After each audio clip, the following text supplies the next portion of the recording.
भुवनेश्वर जयदेव भवन में पद्मभूषण रमाकांत रथों को नहीं समर्पित श्रद्धांजलि संध्या अनुष्ठित हो जाइछि। ए अवसर में रमाकांत को ओडिया मीडिया प्राइवेट लिमिटेड और पेन इन बुक्स पक्षर श्रद्धांजलि ज्ञापन करा जाइछि।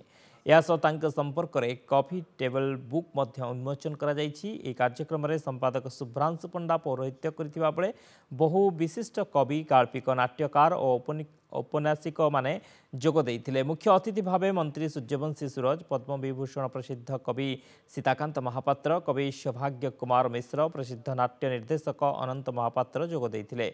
सेबळी कवि हरप्रसाद दास, कवि देवदास छोटराय सह कथाकार तरुणकांति मिश्र और डॉक्टर गौरहरि दास मध्य उपस्थित थिले। ए कार्यक्रम में श्री राधा और विभिन्न ग्रंथ उपरे विशिष्ट कवि माने आलोचना करथिले।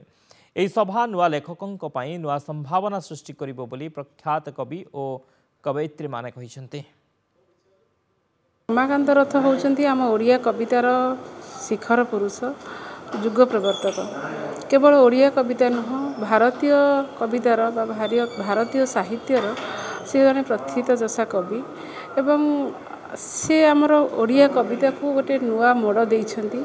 तांकर जो केते दिनर कविता ठु नहीं कि शेष कविता नथिबा जनक पर्यंत तांकर प्रतिटी कविता बही अतुलनीय एवं प्रचुर पाठकीयता लाभ करिछि। आदि पाठक मानकर आदर लाभ करिछि। मैं अत्यंत आनंदित रमाकांत भल पाउथुवा मनीष जाने कवि हिसाब से भल पाइली मनीष हिसाब से भल पाउथि अधिक।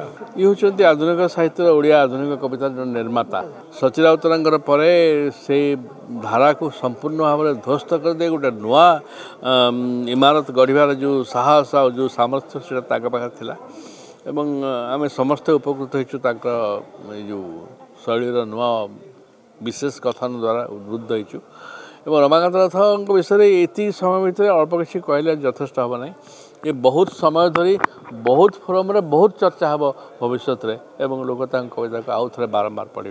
रमाकांत हूँ प्रकृत में रमाकांत को मन पकईबार एवं रमाकांत चली जाई ना आम सब अच्छा एवं भी आज ये मुहूर्त ये आम सांगे तार गोटे अनुभव आने आज उत्सव मोर व्यक्तिगत विचार मुझे भावे लेखकटीर प्रकृत में स्थूल अर्थ में जदिव मृत्यु हुए सूक्ष्म अर्थ में से सब आम सह थाए तार लेखा मध्यम एवं भल पाइबा आमर जो प्रति अच्छी से भल पाइबा मध्यम आम जिन भल पाऊँ से दिन से आम सह